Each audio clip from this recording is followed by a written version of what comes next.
been delayed. ABC's Alex Stone reporting. Your money at this moment, the Dow is up 14 points, the S&P has lost 2 points, and the Nasdaq has gained 4 points.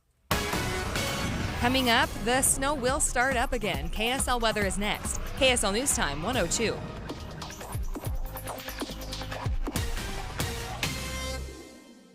Here's a way to get breaking news updates anywhere you go. At the store or in a work meeting, you can get breaking news on your phone. You can quickly read it, swipe, or click for more. It's super discreet, super fast. That's the app for KSL News Radio.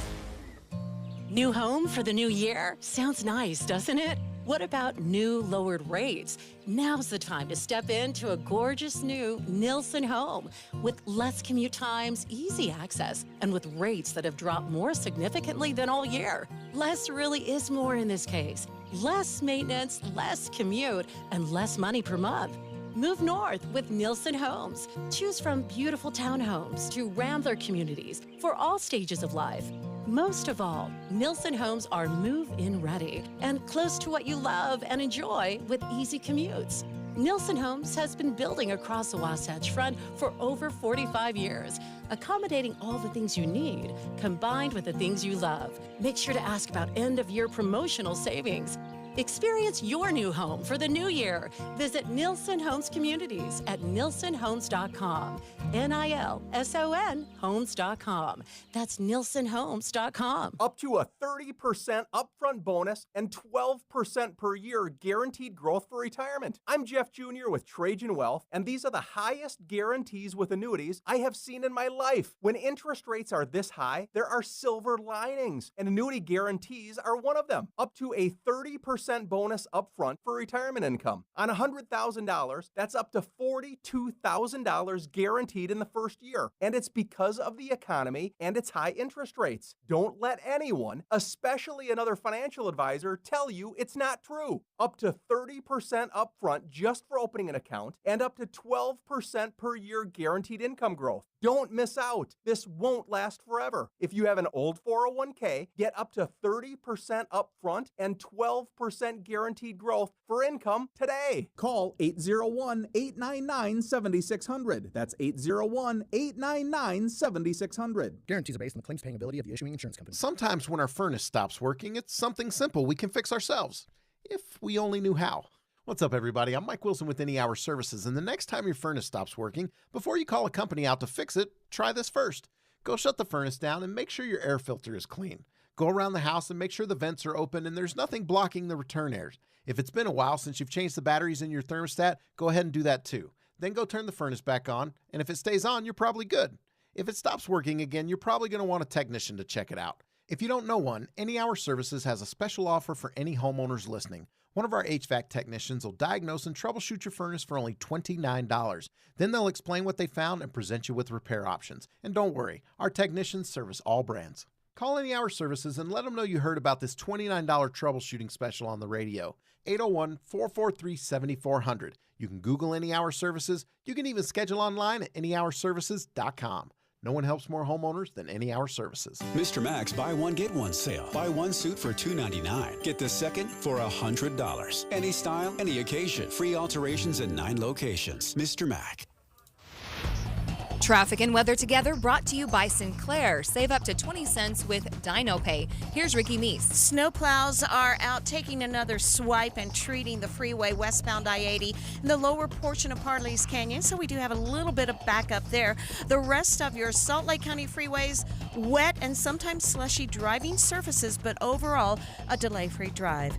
Common Spirit, hospitals, clinics, and caregivers, all connected to advanced health care in Colorado, Kansas, and Utah. Healthcare with human kindness is here. Hello, human kindness. Ricky Meese in the KSL Traffic Center. KSL weather. It's cleared up a little bit right now in most places except for the mountains, but we will have some snow coming back. It's going to mainly be in that evening commute, so be careful on the roads. But then we have tomorrow looking very similar today, and then Saturday, lots more snow. Right now it's 28 degrees and cloudy. I'm Britt Johnson from the KSL Common Spirit Health Studios. Listen online at kslnewsradio.com. We're Utah's news, traffic, and weather station. Inside Sources. Inside Sources. America's voice of reason. Boyd Matheson on Utah's home for elevated conversation. Inside Sources on KSL News Radio.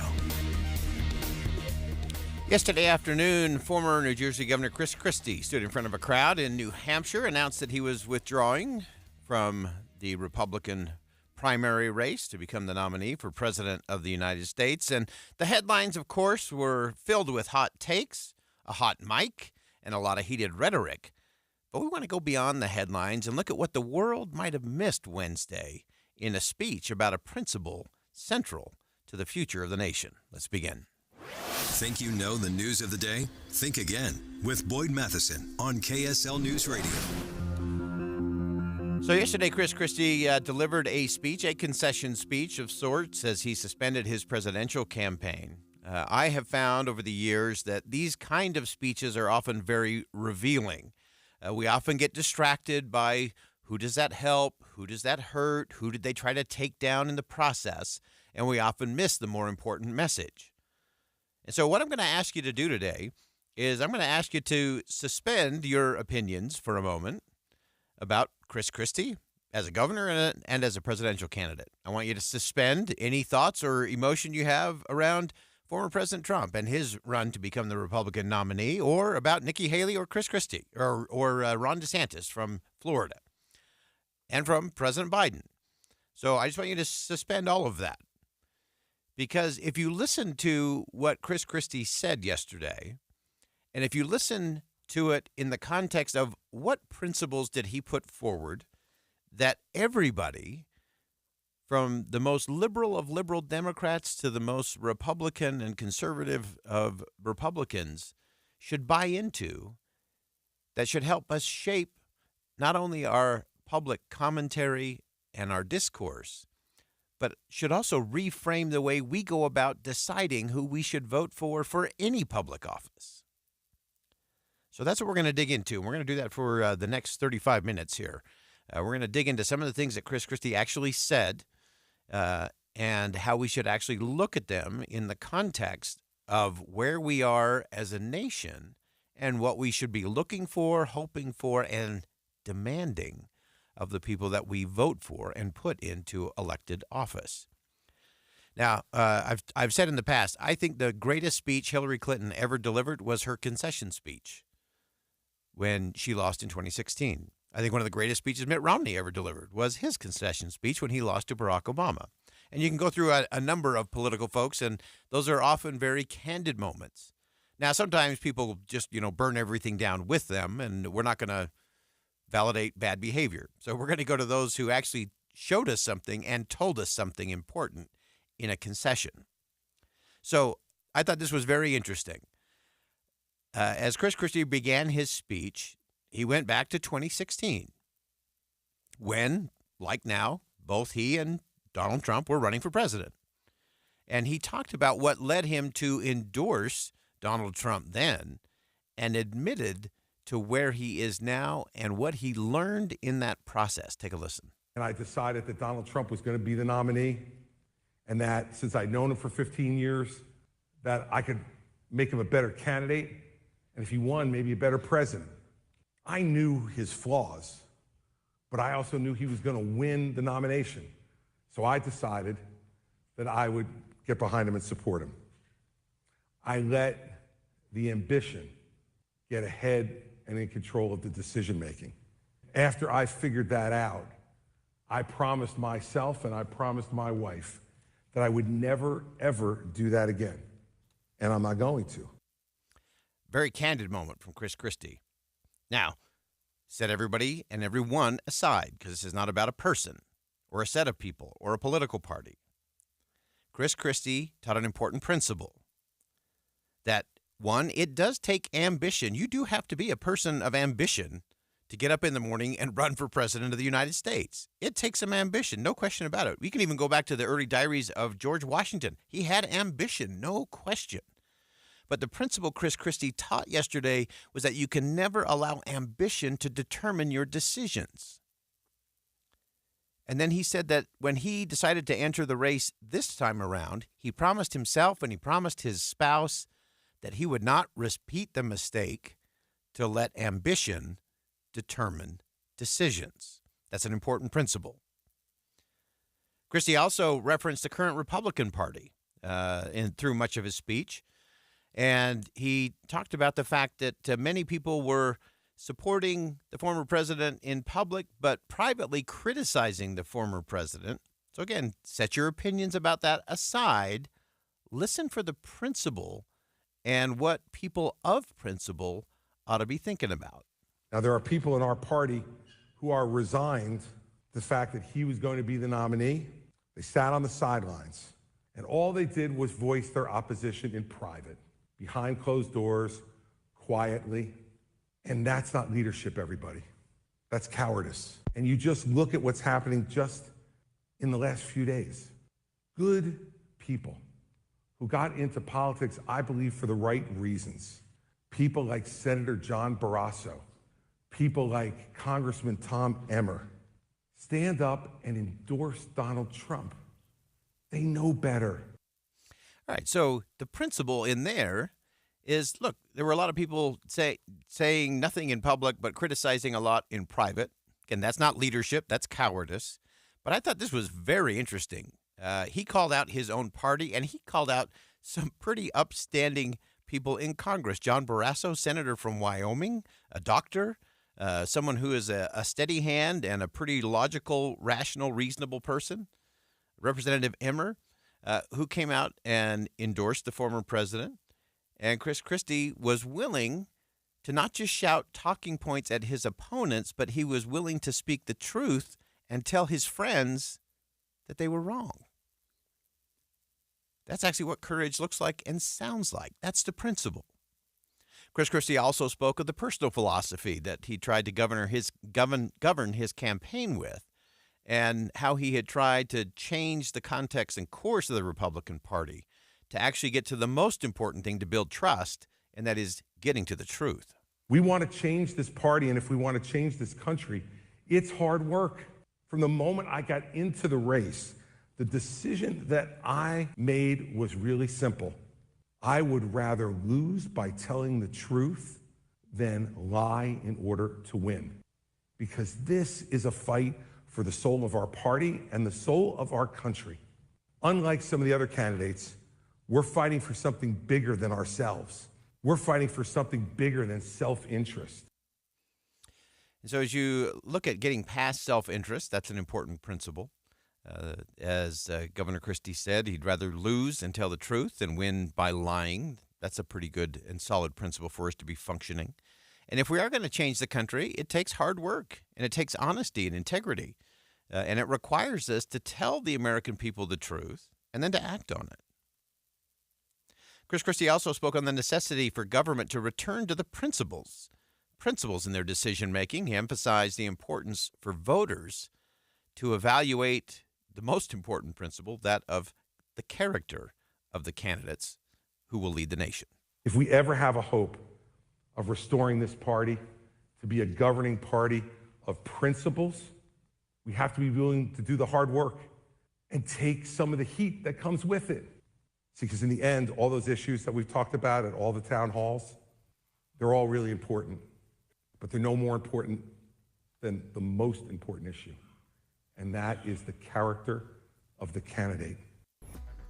It's a good question for all of us. What is the character of the candidate? Not how well can they deliver a pithy one-liner, not how they can bash their opponent, but can they lead with character? Can they make sure that they're going to not allow their ambition to drive their decisions? Will they be willing to speak the truth, even if it costs them the election? Will they be able to say in public and private the things that matter most and the things that will lead the country? Will they be willing to not just shout at their enemies, but tell their friends when they're wrong? Those are important principles. We're going to stay with the question. We're going to stay with the conversation and what most of the world missed in a concession speech. Regardless of where you fall on the political spectrum, Christie delivered a set of principles that every party, every politician, every elected official, and most importantly, every voter ought to think again about.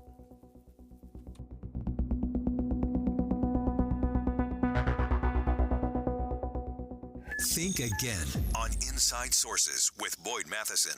Weeks like this are what KSL is all about. Moderate to heavy snow throughout the day, through the overnight. The roads up north just getting hammered right now, including I-15. Thicker, heavier, wetter snow than this powdery light stuff we've been getting. Harder to shovel come the weekend. Extra reporters, emergency traffic conditions, school cancellations. Rely on KSL News Radio. 102.7 FM, 1160 AM. and Ask Alexa, play KSL News Radio. Give the star in your life the brightest gift in the world. Name a star after them. This is Rocky Moselle with International Star Registry. For $59 and a call to 800-282-3333 or visit starregistry.com, you can name a star for birthdays, weddings, or even memorials. Over 45 years, we have named millions of stars for celebrities and individuals from around the world. The star you name will be recorded in book form in the U.S. Copyright Office. Visit starregistry.com or call 800-282-3333. My doctor told me my blood pressure is borderline. I figured I could worry about it or do something about it. So I took control with Garlic Healthy Blood Pressure Formula. It works safely and naturally to help maintain healthy blood pressure with a custom blend of garlic, vitamins, and minerals. And it's odor-free. I'm taking charge with Garlic Healthy Blood Pressure Formula. These statements have not been evaluated by the FDA. This product is not intended to diagnose, treat, cure, or prevent any disease. The term natural references only the garlic in the product. Use as directed. Hi, this is Scott Trout of Cordell & Cordell.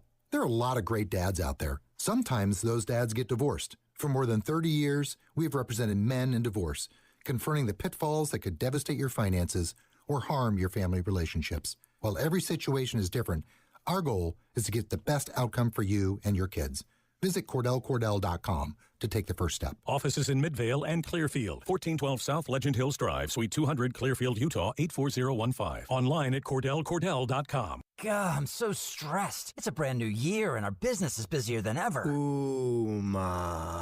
What is that? Meditation? I'm recommending the Ooma cloud phone system with auto attendant and more than 35 features. Ooma? Yep. Switching to Ooma is a cinch. Starts at $19.95 per month per user, plus taxes and fees. Ooma. Now you're feeling it. Visit Ooma.com. That's OOMA.com to learn more. Ooma. Smart communications for the smarter business. Advanced window products. $2,500 off 10 windows or more. AdvancedWindows.com. Affordable windows. Guaranteed. With the 3 things you need to know this hour, I'm Britt Johnson. First, we had some lake effect snow today that happens when a wave of cold, wet air moved in and interacted with the warmer air over the Great Salt Lake. Second, a new bill proposed in Utah could make it illegal for gun owners to keep a firearm anywhere but in a locked safe. Third, hundreds of Boeing 737 MAX 9 flights have been canceled. The planes are grounded for both United and Alaskan Airlines. Right now, it's 28 degrees and cloudy in Salt Lake City. Back to Inside Sources on KSL News Radio. Hear elevated conversation on crucial issues. Boyd Matheson on Inside Sources.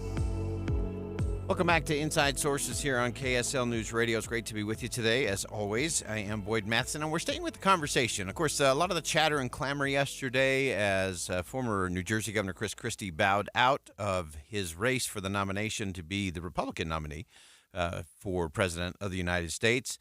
And most of it was about hot mics and hot takes and heated rhetoric and all of those things that we've become all too comfortable and all too familiar with in our political dialogue. But I think he delivered, I think it's one of the best speeches Chris Christie has ever delivered. And I've seen him deliver some pretty powerful speeches over the years. And so whether you love Chris Christie, hate Chris Christie, think he was part of the problem, part of the solution, whether you're a Republican, Democrat, wherever you fit, we're going through some principles because Chris Christie laid out in his concession speech what I believe are the core principles for all of us across the entire political spectrum. And I think he hit them in a pretty significant way. In the first segment of the show, and if you missed it, you want to go pick up the podcast later this afternoon, he started with his whole idea of character. He talked about the need for ambition in those running for office. You have to have ambition if you're going to run because you have to think, hey, I'm going to get up and I'm going to make a difference today. I can be president of the United States. It takes ambition. But he admitted himself that he had allowed ambition to drive his decisions. That's always dangerous when you're a leader. He was giving a cautionary tale, his own. He promised he wouldn't do that again, and that's why he's bowing out. He also talked about the fact that a lot of good people were not saying anything publicly, but saying a heck of a lot in private when it comes to how they feel about certain candidates and what they are or aren't doing. He talked about the hard work and heavy lifting of changing the country, that he would rather lose than tell a lie and win. And truth and trust are inseparably connected. We have to get that. And then he talked about how we have to return to being focused on principles. And most important, that we all have to start assessing the character of the candidate. So let's continue on, because I think this was an important speech that most people missed, because the moment word came out that he was going to withdraw and suspend his campaign, everything went to, what does that mean for Donald Trump? What does that mean for Nikki Haley? What does that mean for Ron DeSantis? What does that mean for Joe Biden? And then all of the different things that to go in the political meltdown that is the morass that we find in our political dialogue in this country. So they missed the speech entirely. So let's go back to the speech. In that official announcement, he framed it as a necessary step because he didn't want to play a role, because he does have deep disagreements with the former president. I've always said that if there came a point in time in this race where I couldn't see a path to accomplishing that goal, that I would get out. And it's clear to me tonight that there isn't a path, which is why I'm suspending my campaign tonight for President of the United States. I am going to make sure that in no way do I enable Donald Trump to ever be President of the United States again. And that's more important than my own personal ambition.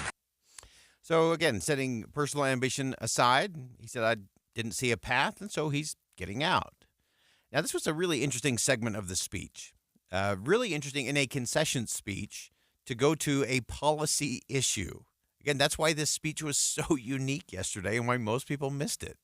So he started talking about the southern border and immigration. Not a topic you would expect to hear in a concession speech, in a I'm suspending my campaign speech. He said, yeah, we have to secure the border, but there's a principle beyond that that we have to get to. Listen for this. We talk about the problems in the border, and there are problems, and we have to fix them. And we have to secure our border, and we have to do it in a way that's smart and sensible and will work. But I want you to remember something. Those people who are coming over that border, many of them are walking hundreds, if not thousands of miles to get there, because here is where they see hope. Here is where they see freedom, which means for them, we are still the indispensable nation. We need to believe in America as much as they believe in America. We need to believe in America as much as those coming to our southern border need to believe in America. So, yes, he addressed the issue. We have to fix the border. We have to do it in a smart way, a sensible way. And then we have to recognize why people are coming. Are there thugs and bad guys coming? Of course, there are some of those. We know what to do with those people, by the way. I trust the American people on that. And many are very compassionate cases. And they are coming here because of hope and freedom and the future. And I think we know what to do with them too. If you trust the American people, if you get it out of the politics of it all. And I think that's what Christie was calling on everyone to look at and say, yeah, here's an area that's a problem. It's a policy fix, and it can be fixed in a smart, sensible way.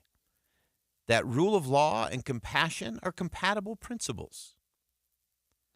But I love that he ended on this idea that as Americans, we need to believe in America the way most of the people around the world believe in America.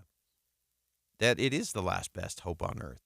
That it is the light of freedom. And for all our problems and all our flaws from the past and from today, it is still the place where freedom can flourish, where upward mobility can happen, where people can chart their own course and live their own version of a dream. Christie went on to warn voters about the strategy of how campaigns have devolved into anger, fear, frustration, and that may be a way to win an election, but it is no way to lead a nation. We have people in this race, all they will do is tell you how bad everything is, how angry we should be. And there's certainly sufficient reason for anger at the failures of the leaders we've selected. But they're doing it not for that reason. It's not a moment of honesty and transparency, believe me.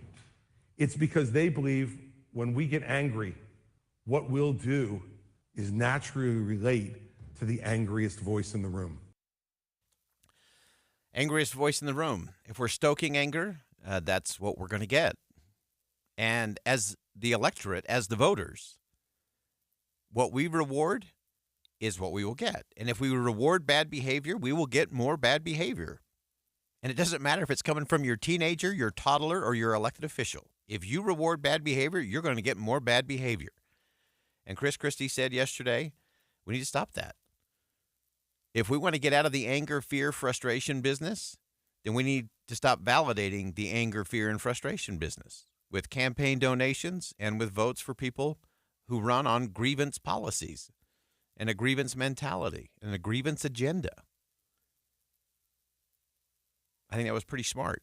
I think he was accurate. Again, doesn't matter where you fall on the political scale, Christie was right.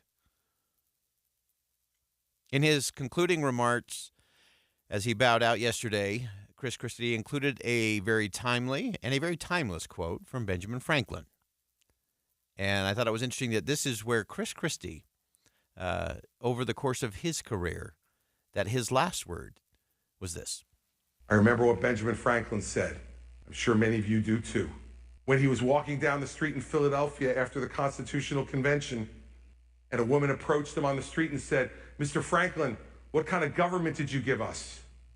And he said to the woman, "A republic, if you can keep it." Benjamin Franklin's words were never more relevant in America than they are right now. A republic, if you can keep it.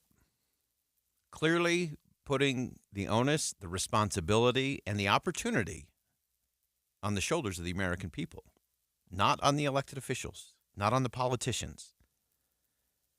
And so while most of the world missed what really happened yesterday, Christie delivered a masterclass speech in what this country is about and what our politics and our elections should be about. But most of the world missed it because we were chasing the very things that he was running against. Grievance mentality, anger, fear, frustration, weaponization of words, demonizing opponents. So if we want different as a nation, if we want to keep the republic, as Benjamin Franklin challenged us to, we got to do this different.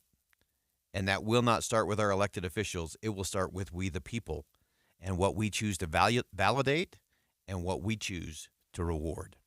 All right, that wraps it up for this segment of Inside Sources. We'll step aside for some bottom-of-the-hour news. We'll pick it up with what comes next in terms of the presidential race right here on Inside Sources. Stick around. We'll be right back.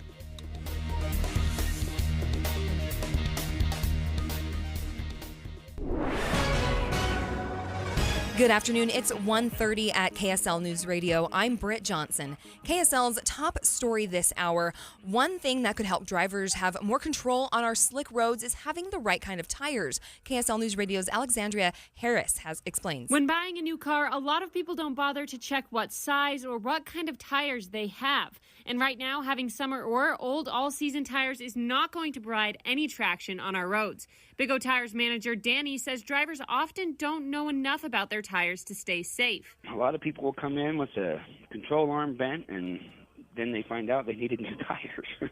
He says the best time to put snow tires on a car was back in October, but late is better than never, especially if it could prevent an accident in the upcoming weeks. Alessandra Harris, KSL News Radio. Representative Celeste Malloy introduced a bipartisan bill today focusing on hydropower. The bill is called Hydropower Delivery Rate Reduction Offset, Hydro for short. The bill aims to require the Western Area Power Administration to reduce rates for customers when low lake levels cause less electricity to be generated. Malloy is sponsoring the bill with Arizona Senators Mark Kelly and Kristen Sinema. Our top national story this hour from ABC News. Iran's Navy captured an oil tanker today in the Gulf of Oman. The vessel was at the center of a major U.S.-Iran crisis months earlier when the U.S. seized its cargo of Iranian oil over sanctions linked to Tehran's nuclear program. It also comes after weeks of attacks by Iran-backed Houthi rebels on vessels in the Red Sea. We condemn this apparent seizure. The Iranian government should immediately release the ship and its crew. These provocative and unacceptable actions need to stop. That was White House National Security Advisor John Kirby. Your money at this moment, the Dow in the green up 3 points. The NASDAQ is down 4 points and the S&P has lost 5 points. Coming up this weekend is looking snowy. KSL weather is next. KSL News Time 1:32.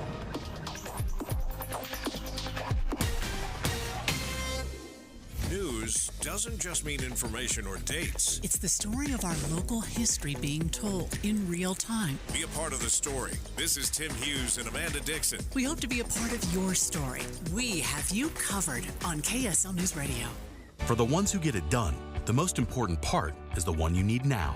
And the best partner is the one who can deliver. That's why millions of maintenance and repair pros trust Grainger, because we have professional-grade supplies for every industry, even hard-to-find products. And we have same-day pickup and next-day delivery on most orders. But most importantly, we have an unwavering commitment to help keep you up and running. Call, click Grainger.com, or just stop by. Grainger, for the ones who get it done. Do you find yourself stuck in a timeshare? Get the real facts about the timeshare industry and your options for cancellation.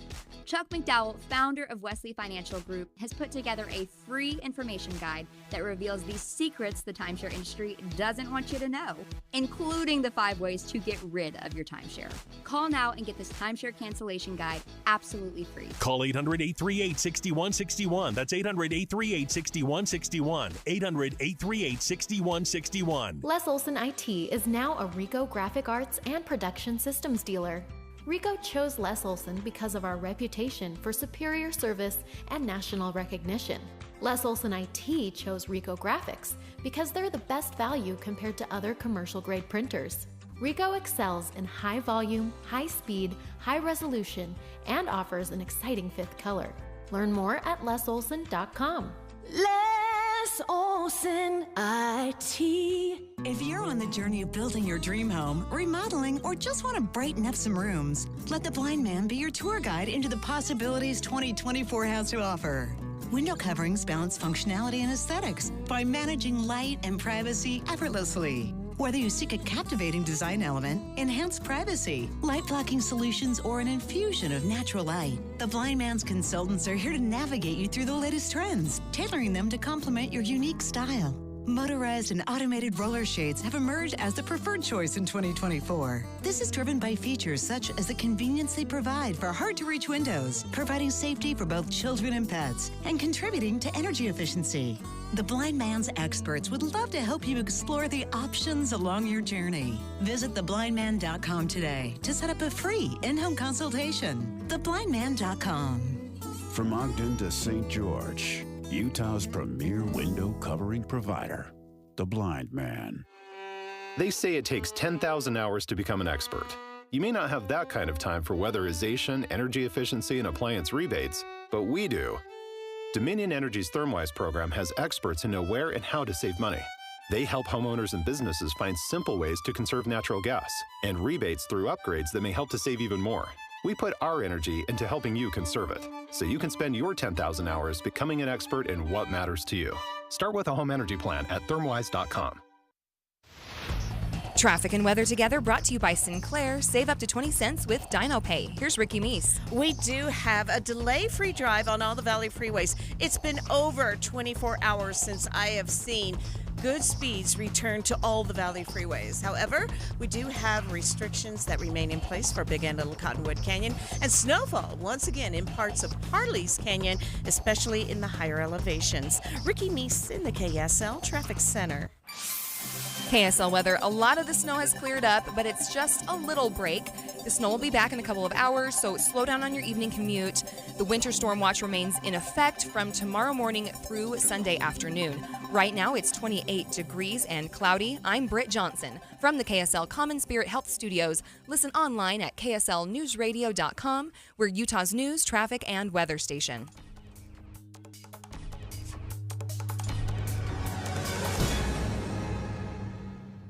Inside Sources. Inside Sources. America's voice of reason. Boyd Matheson on Utah's home for elevated conversation. Inside Sources on KSL News Radio. Well, we've been covering the suspension of the presidential campaign of Christie. And if you didn't listen to his speech, I suggest you do today. Or just go back and listen to the first two segments of Inside Sources. Those will be up later this afternoon. You can check them out on the podcast at kslpodcast.com. It was a brilliant speech that most of the people missed. And again, I don't care if you love him, hate him, Democrat, Republican. It was a fantastic speech. And if you just take all the personalities out of it and just listen to the principles, it's super powerful. I think it's meaningful. And I think it should shape the way we have debates, the way we have conversations, the way we go about who we choose to lead our communities and lead our country. Well, most of the focus, of course, was about what happens next. And, of course, what happened immediately next was a presidential debate for the Republicans in Iowa, leading up to the Iowa caucus on Monday. And this time there were just two people on the stage, Nikki Haley, former UN ambassador, and Governor Ron DeSantis of Florida. It was their first chance to go head-to-head. Former President Trump chose not to be on the stage. He held his own event last night at Town Hall with Fox News. And so as I tuned in to watch, I thought, okay, let's see what happens. This could be interesting. Could we really get a debate that gets to a lot of substance? And I have to tell you, I was disappointed. I was deeply disappointed. It showed me everything that's wrong with the way we're going about running debates, because everything is set up for a gotcha moment. Everything is set up for an attack on your opponent rather than laying out your principles, your policies, and your vision, and the way you go about thinking about issues, because that's the most important thing for us to know as voters. And so a good chunk of the debate last night on CNN, I thought the moderators did a decent job. But again, so many of the framing of the question, it takes so long to frame the question, and then there's a gotcha component to it. Or there's the only response is to attack your opponent conclusion to it. And I don't think that served either Ron DeSantis or Nikki Haley very well. Because what it led to was a lot of long lists of failures or deceptions or accusations from both sides. And that went on for 2 hours ad nauseum for me. In fact, I had to turn it off at one point. It's like, enough. There were a few instances where they got to some substance, which I thought was great and informative and instructive, important. And there were a lot of things that reminded me of fifth grade, no, you lied. No, you lied. No, you lied. No, you lied. I'm not a liar. You're a liar. And on it went. So I don't want to reward the bad behavior, but I will just say that both Ron DeSantis and Nikki Haley spent a lot of time going back and forth on who was telling the truth and who was not, and where to check it out. And I think that was a huge miss. And let me tell you why it was a miss. I think it was a miss for Ron DeSantis. Ron DeSantis is clearly in a spot where he needs to get a win. He needs to get some momentum. He hasn't had it. He needs a good showing in Iowa. He's not going to win Iowa, but he needs a good showing, because if he loses Iowa, he's really struggling in New Hampshire right now, and South Carolina is a very strong place for both Nikki Haley and former President Trump. So Ron DeSantis needs a path, and he was swinging wildly to see if he couldn't clear one out last night. And he used a lot of lines. In fact, I'm not going to play those because I refuse to reward bad behavior. So we're going to skip that. He had a lot of one-liners, and they were too wordy, too rehearsed, too scripted, too predictable, too message tested by some political consultant somewhere who probably earned their keep last night with talking about everything from pale pastels to, who bought who. I think it was just a miss. So I want to get to some of the other components of the debate. One of the interesting elements where I thought both of them at least demonstrate a little bit of what they believe or why they believe it actually came when they were talking about foreign policy. Nikki Haley explained why her support for Ukraine and why it's a little different from a lot of Republican primary voters, and why she still thinks that's the right policy for the nation. Here's what she said. First of all, I don't think we should give cash to any country, friend or foe, because you can't follow it, you can't hold it accountable. I don't think we need to put troops on the ground, and Ukrainians want to win this themselves. But dictators always do what they say they're going to do. China said they were going to take Hong Kong, they did. Russia said they were going to invade Ukraine. We watched it. China says Taiwan is next. We better believe them. Russia said once they take Ukraine, Poland and the Baltics are next. Those are NATO countries, and that puts America at war. This is about preventing war. It's always been about preventing war. This is a pro-American, freedom-loving country, and we better remember that you have to be a friend to get a friend. And we needed a lot of friends September 12th. We've got to make sure that we're having the backs of the right friends, because if Russia wins, China wins. There's a reason the Taiwanese want us to help the Ukrainians, and that's because they know if Ukraine wins, China won't invade Taiwan. This is about preventing war. So that was Nikki Haley. And again, she did not say what she thought voters wanted to hear. She said, this is what I believe and why. And that this was about preventing war, not starting another war, that we shouldn't be giving cash to countries. Let's do it a little more specifically, a little more strategically. So, again, whether you agree with the policy or not, she at least had the courage to lay it out there, say, here's what I believe, here's why I believe it, here's why I think it matters to the rest of the world, and here's why I think it matters to us here at home. And I wish we'd had more of that through the course of the evening last night, rather than the back and forth and foxes guarding hen houses and a lot of pejoratives going back and forth that just didn't take anything anywhere.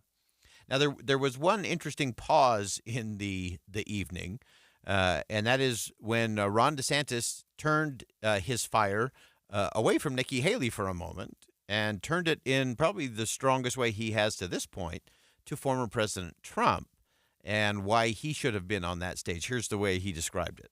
I appreciated what President Trump did, but let's just be honest.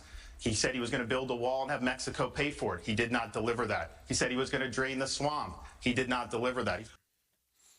So that was Ron DeSantis, and he went through a number of different things in terms of contrasting what President Trump, then President Trump, had promised, what he delivered, and why he would be different if Ron DeSantis was in the Oval Office in those very same situations. And so for me, the takeaways from last night, I don't think there was a real clear winner in terms of the debate, but I want to round this out and just go back to how I think we should change our debates. And so I just want you to think of it this way. So rather than watching what we watched for 2 hours last night, which was a lot of prepackaged, consultant-certified, poll tester-approved lines, trying to make those stick on an opponent, and who's lying more and who's a bigger liar and where to check it. I think rather than all of that, what I would have loved, because I think both Nikki Haley and Ron DeSantis are really smart. I've seen both of them operate. They're wicked smart. They're super smart. And they have some passionate beliefs about policy. And so rather than this back and forth stuff, what if instead we had moderators whose only job was to watch the clock and to give a word? You've heard me describe this as the new strategy for debates. So what if we had a debate where you don't get to talk about your opponent and what they said or didn't say? All you get to do is talk about what you believe, what your principles are, what policy you believe, and what your vision is in that area. So I think the debate moderator should say, Mr. DeSantis, immigration, you have 4 minutes. Go. And he would have 4 minutes. Or actually, I was talking with Dave Noriega. We're going to call this the Noriega rule. He thinks it should be like chess. And so let's say out of a 2-hour debate, each candidate gets 1 hour. And so they can choose how much time they spend on each question. So if Governor DeSantis wanted to spend 8 minutes on immigration, he could do that. But then he'd only have a few minutes to talk about another topic. So kind of like you do in a chess match. You only have so much time on the clock, but you can choose to use it however you want. I think that would be fascinating. That would tell you a whole lot about what a candidate values, what they think the most important issue is, because they would show it by how much time they spoke about it during a debate. So you give each of them a couple of minutes, or they can use however much they want on a particular topic. Then you just go to the next one. You say, okay, Nikki Haley, it is now your turn. The word, is mental health. And she can take 1 minute, 2 minutes, up to 5 minutes. She can take whatever she wants. And then Governor DeSantis would have the same chance. And then you go back and forth. And you just give a word.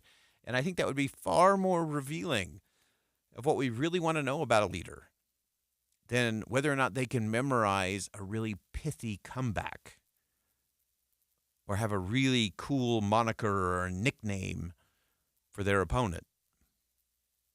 But the way we get to that, folks, is we have to demand better. And we have to hope that those that are running will rise up to that and recognize it. But I guarantee you, if we, the people, reward good behavior, we'll get more good behavior. If we reward better debates, we'll get better debates. If we reward more substance and less sizzle and sparks, guess what we'll get? It's just like your toddlers. It's just like your teenagers. Whatever you reward, you're going to get more of. All right, we'll step aside for a quick break. When we come back, we're going to shift gears a little bit. An important announcement coming out today. Vice President Harris gave an important announcement today about some funding towards mental health in our schools, mental health counselors. This is an important discussion. We're going to dive into it coming up next. Stick around. We'll be right back.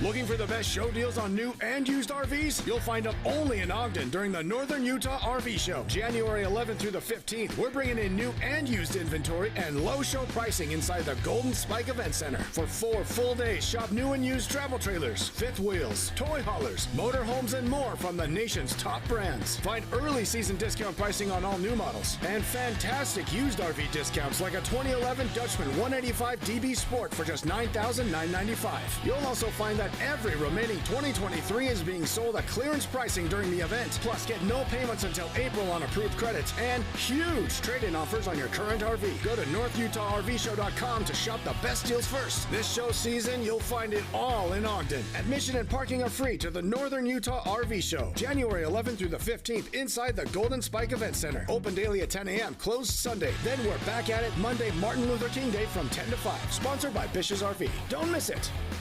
For over 100 years and 4 generations, my family has provided quality installations from the most well-known brands in the heating and air conditioning industry. Hello, I'm Brian Jackson with Manuel Plumbing and Heating. This winter, Lennox is offering up to $1,500 in rebates for the purchase of a qualifying high-efficiency furnace and AC system. Let one of our knowledgeable sales staff provide a free in-home consultation on what Manuel and Lennox can do for you and your home. Now, this offer is only available till February 2nd, so mention this ad and receive an additional $250 off your system. Call Manuel Plumbing and Heating, 801-262-4671. Alpine Home Medical, we bring wellness home. Do you ever feel like getting your supplies for your CPAP is just a huge headache? Hi, I'm Jay Broadbent with Alpine Home Medical. We'll say goodbye to the hassle and hello to a stress-free life with our CPAP resupply service. Signing up is a breeze. Just place a call, choose your products, and leave the insurance billing and shipping to us. Our discreet packaging prioritizes your privacy, and we always ensure an on-time delivery. No more trips to the store or worrying about running out of important supplies. We get how crucial your CPAP therapy is, so don't let the stress of keeping up with it affect your sleep and health. Join Alpine Resupply today and enjoy a tranquil night's sleep with all your CPAP essentials. Visit us at alpinehomemedical.com. Alpine Home Medical, we bring wellness home. That's alpinehomemedical.com.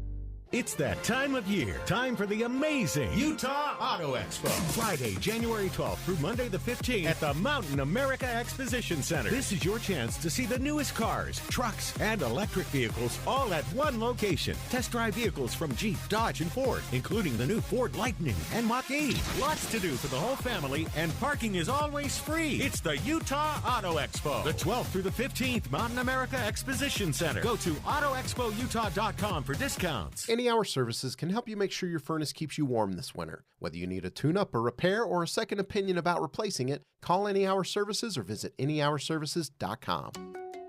KSL offers the best daily newsletter in the state. It's the 3 things you need to know. Every weekday, we deliver quality and relevant content to your inbox. No ads, no spam, just the 3 things you need to know to be informed about the world around you. Subscribe today. Visit KSLNewsRadio.com or text the word inbox to 57500. That's inbox to 57500. With the 3 things you need to know this hour, I'm Britt Johnson. First, experts say drivers often don't know enough about their tires to stay safe in the winter, but adding snow tires now is better late than never. Second, a new bill aims to require the Western Area Power Administration to reduce rates for customers when low lake levels cause less electricity to be generated. Third, Iran's Navy captured an oil tanker today in the Gulf of Oman. The vessel was at the center of a major U.S.-Iran crisis months earlier. Right now, it's 28 degrees and cloudy in Salt Lake City. Back to Inside Sources on KSL News Radio. Get deeper insights on the news from Inside Sources. Well, if there's one thing that you can get Democrats and Republicans to agree on, it's mental health and the challenges that are happening across the country, especially with our young people. Applaud Vice President Kamala Harris today, who announced a significant dollars going to attract, train, upscale mental health counselors across the United States. It's an important one. This is not new funding. This is funding that had already been allocated. So this is taking some money that had been approved by Congress as part of another bill and giving it very specific application in order to get additional counselors, about 14,000 of them in schools across the country. So that's happening at the national level today. That's an important conversation and dialogue going on. But there's also a host of things happening right here in the state of Utah that are equally important in terms of what are we doing here.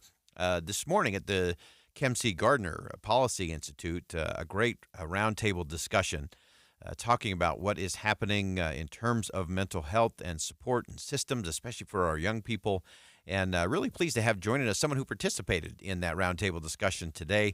Ross Van Vraken is the executive director for the Huntsman Mental Health Institute, also a member of the Utah Behavioral Health Coalition. And Ross, thanks for joining us today. You bet. Give us a sense of the conversation there at the Christie Gardner Policy Institute today. What was the main focus, and what were some of the key takeaways for you? The main focus had to do with creating access and evidence-based treatment for all citizens of Utah, with a specific emphasis in terms of early identification and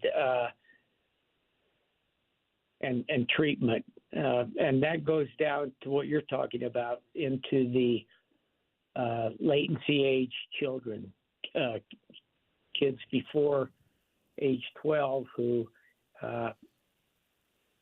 show signs of potential mental illness. So.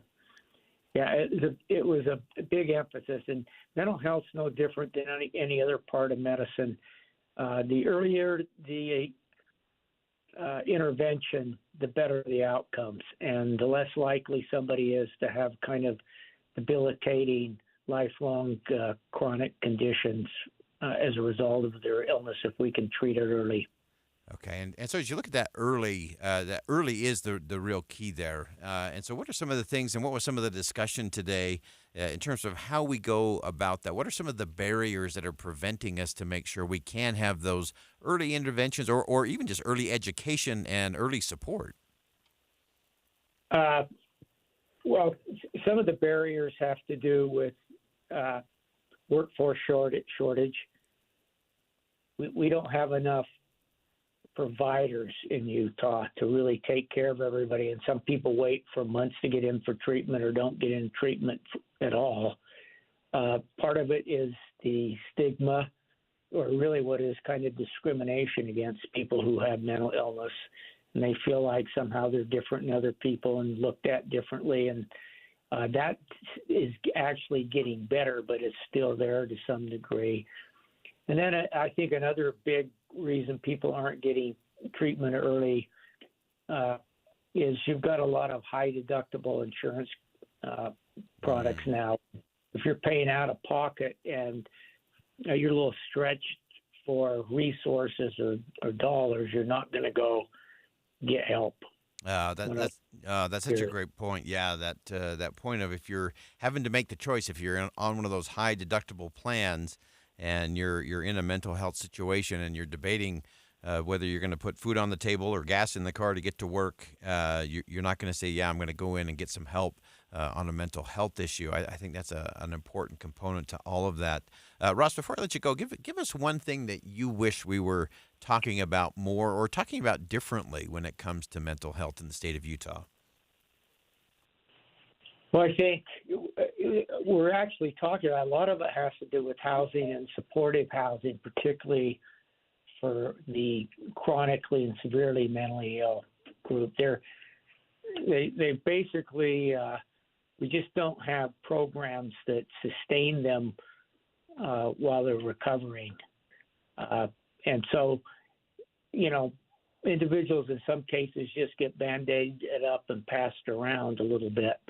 And so that we need to keep focused on housing, both intermediate and permanent supported housing. That's a critical piece of all this, at least with that population. Other things we need to be talking about is, what we really need to do is make sure everybody is educated in the state on where to go when they need help. We've got the 988 crisis line that people can call, and that has an emotional support line with it, kind of a warm line. And then, the Safe UT app for school-age kids and receiving centers. We've now got 7 receiving centers, and these are 23-hour diagnosis and stabilization facilities, and keep people out of the emergency room, and also police drop-off so we can keep people out of jail. Yeah. There's a lot out there. I'm just not sure everybody's aware of where they need to go. Yeah. And that's a bit of what we talked about. How do we make sure everybody knows where to go? That's right.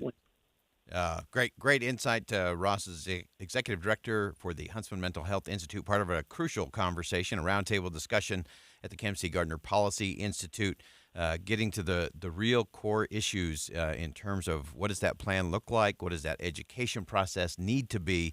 Ross, thanks so much for joining us today. And again, if you're in a crisis, 988 or use that Safe UT app. Don't go at this alone. We need you in the game. We need you here. Reach out. And if you know someone who's struggling, it's our job to reach out as well. That wraps up hour number 1 of Inside Sources here on KSL News Radio. We'll step aside for some top of the hour news, but don't go anywhere. Hour number 2 is coming up next. We'll be right back.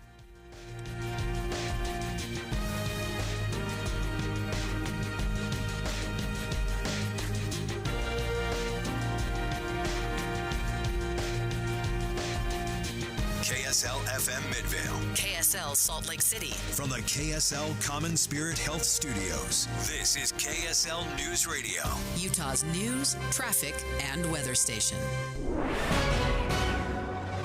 It's 2 o'clock at KSL News Radio. I'm Britt Johnson. KSL's top story this hour, we're learning more about the woman found dead in a Midvale massage parlor. Police say 45-year-old Yuping Zhao was brutally attacked and stabbed multiple times at A+ Massage. The motive for the homicide is unknown. Both suspects are in police custody. A South Ogden daycare employee was arrested for taking inappropriate pictures of a 5-year-old child at school. Tanner Wayne Dobson, who worked at the Progressive Preschool and Child Care Center, has been charged with aggravated sexual abuse and sexual exploitation. Police say he's also under investigation for a similar incident that happened at a currently unknown location. Dobson has been fired from the preschool. Our top national story this hour from ABC News. After a week of shuttle diplomacy in the Middle East, the U.S. Secretary of State is indicating he's optimistic about preventing the spread of hostilities in the region. ABC's Dave Packer reports. Egypt was the final stop on a week-long Middle East trip for Secretary of State Antony Blinken, who says in speaking with U.S. partners, he found a new appetite to discuss what he calls the day after in Gaza. They're also clearly prepared to take steps to do things to make commitments necessary both for Gaza's future and for long-term peace and security in the region. Blinken says partners agreed that peace could only come through a regional approach that includes a pathway to a Palestinian state. Dave Packer, ABC News.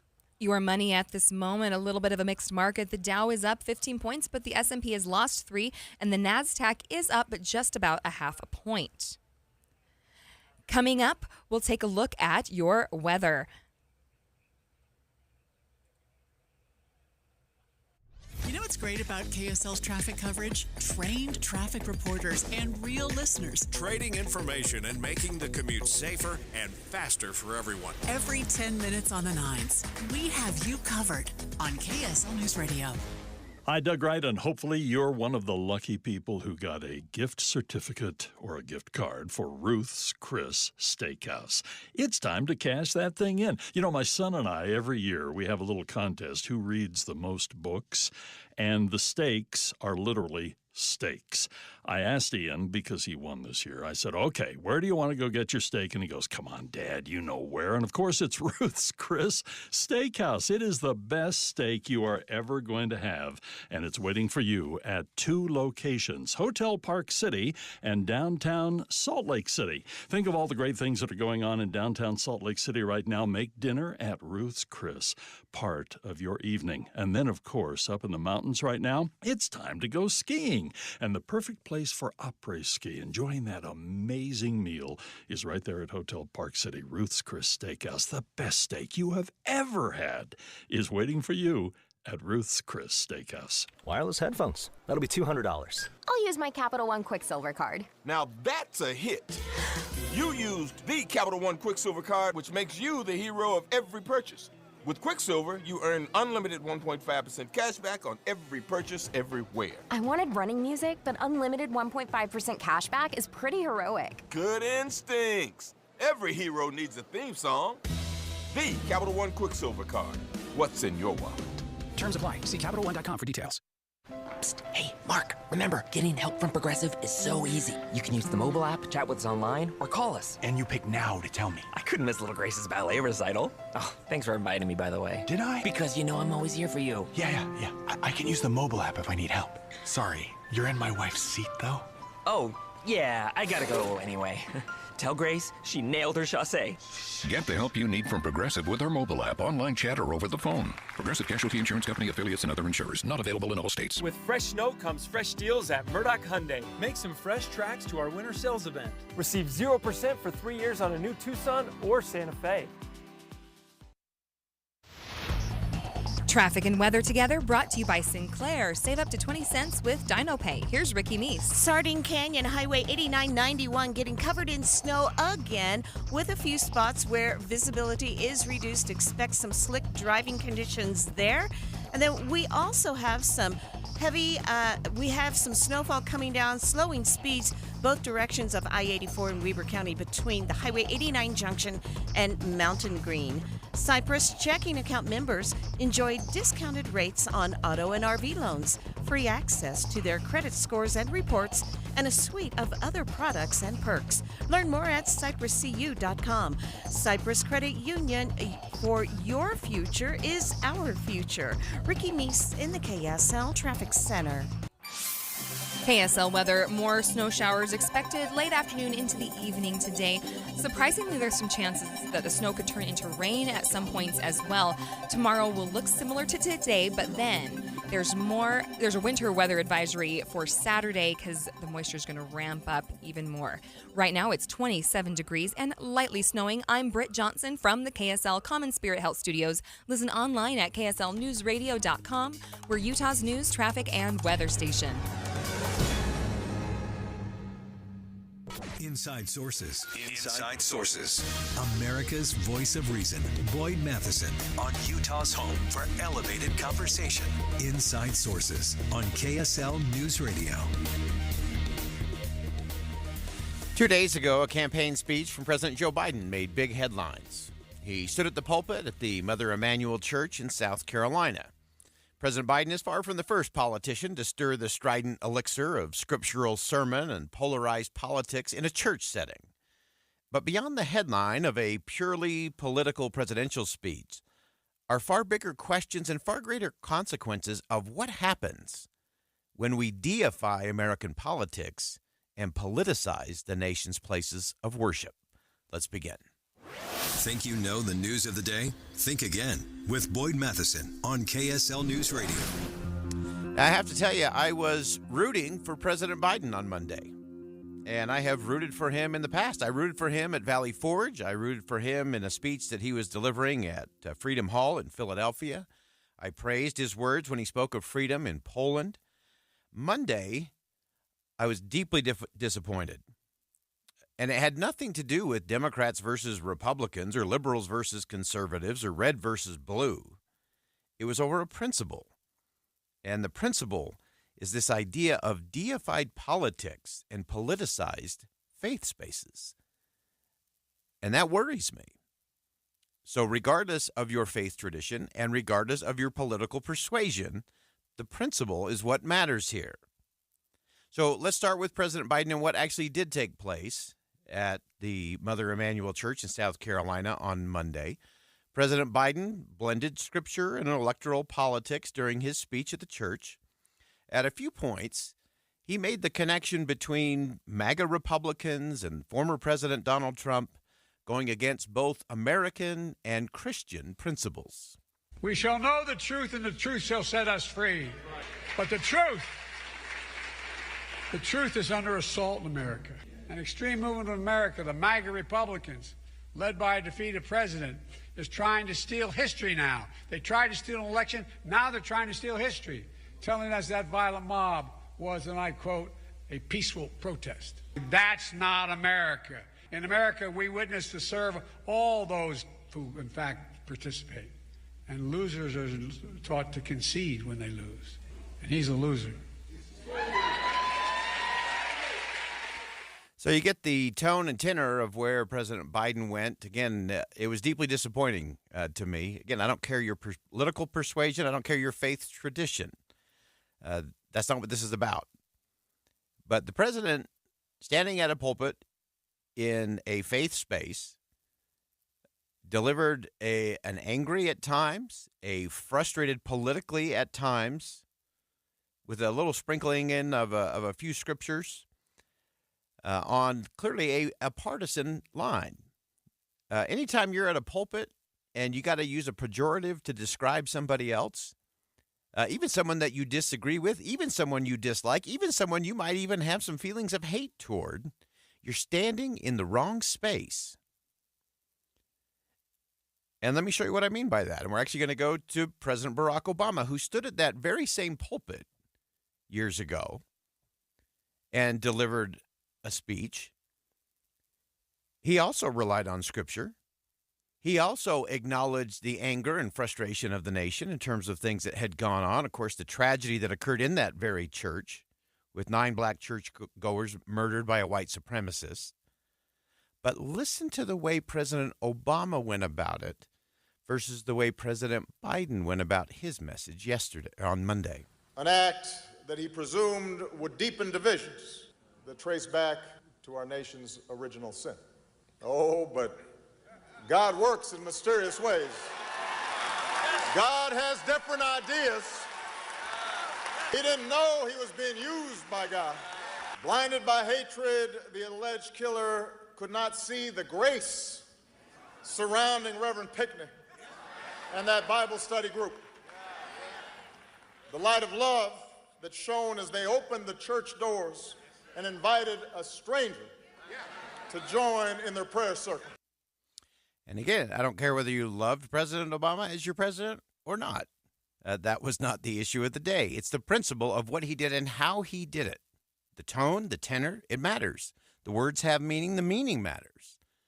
And so the president was able to call out hate. He was able to call out white supremacy. He was able to mourn with those that were mourning. He was able to rally those even to some cheers and applause because he was focused on a principle and a set of principles. And that was exactly the opposite of what President Biden did on Monday at that very same church, at that very same pulpit in South Carolina. And so the question that it should lead all of us to is, what is it that we're doing in this country that is leading us to this idea that we have to deify our politics and our politicians? Doesn't matter their persuasion, Doesn't matter whether they fit on the right or left side of the aisle, red or blue. But we have made this case that our politics are the religion of the country. We have made it so that if we have a political disagreement with someone, they're not just wrong, they're wrong and they're evil. And we've taken many of our sacred spaces in this country and turned them into political rallies. In fact, it was interesting on Monday that in the midst of the president's political rally inside of a church, a protest also erupted, which further ignited the political rally. Take a listen.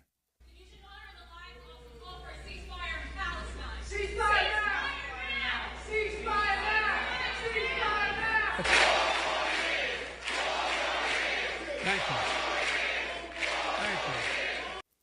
So you had pro-Palestinian protesters interrupting the President of the United States, standing at a pulpit in a church to call for a ceasefire in Gaza.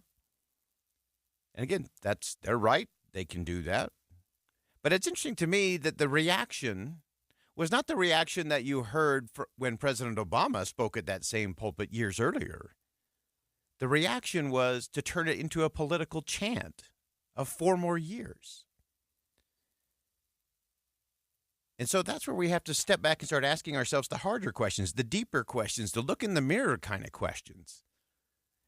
Have we allowed our politics in this country to become the religion? Have we so deified how important it is for a Democrat or a Republican to be the president or to have control of the Congress or to be in control of our local government that it takes on a faith quality to it? Are we so determined to demonize those that we disagree with that we can no longer go into a house of worship and worship?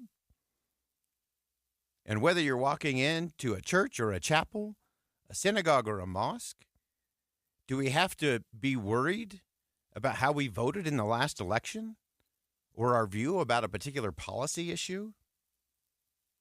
Really interesting. Samuel Benson, who we had on the program earlier this week, had a great piece at Deseret.com today, also talking about President Biden's speech and the fact that Nikki Haley had criticized the president for delivering that kind of speech in that setting, in a church she had been in, by the way. She was governor when that tragedy occurred at Mother Emanuel Church, and so was very critical of that.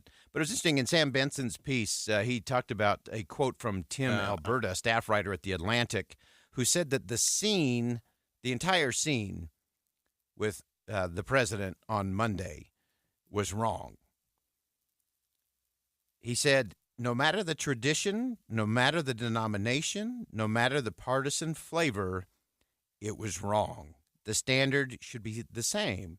And what he was really saying is we've got to stop using faith spaces as a place for a political prop.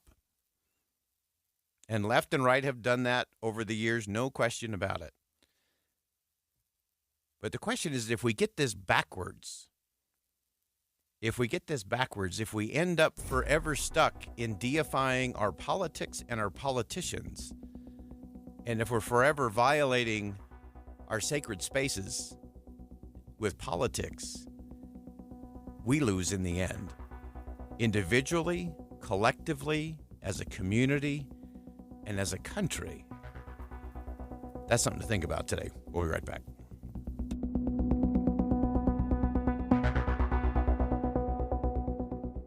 Think again on Inside Sources with Boyd Matheson. Weeks like this are what KSL is all about. Moderate to heavy snow throughout the day, through the overnight. The roads up north just getting hammered right now, including I-15. Thicker, heavier, wetter snow than this powdery light stuff we've been getting. Harder to shovel come the weekend. Extra reporters, emergency traffic conditions, school cancellations. Rely on KSL News Radio. 102.7 FM. 1160 AM. And ask Alexa, play KSL News Radio. Imagine it's the final game of the season, but your symptoms of irritable bowel syndrome with constipation, or IBS-C, are making a comeback. What should you do? Keep managing your constipation with belly pain the same old way? Or try getting ahead of your symptoms by talking to your doctor about Linzess, linaclotide.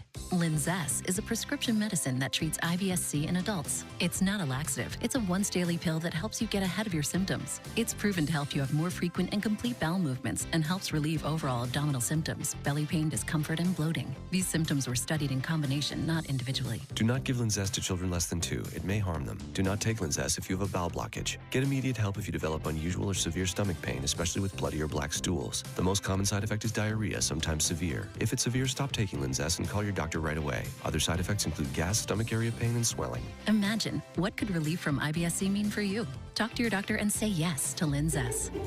Learn more at linzess.com or call 1-800-LINZESS. The monster is coming, and it wants you and your family. And that's great news, really, because it's time for the Bear Lake Monster Winterfest, January 26th through the 28th. Winterfest is all about an incredible celebration of winter and all the fun it brings. So start Friday with Monster Winter Sports and Trails Day, a free event featuring fat tire bikes, snowshoes, snowmobiles, and tubes for the kids. Also a taste of Bear Lake, with local restaurants dishing up their tasty specialties. Then Saturday, it's the Monster 5K Walk and Run, a Monster Cisco Disco Tournament, chili cook-off, even a cardboard boat regatta, followed by the famous Monster Plunge.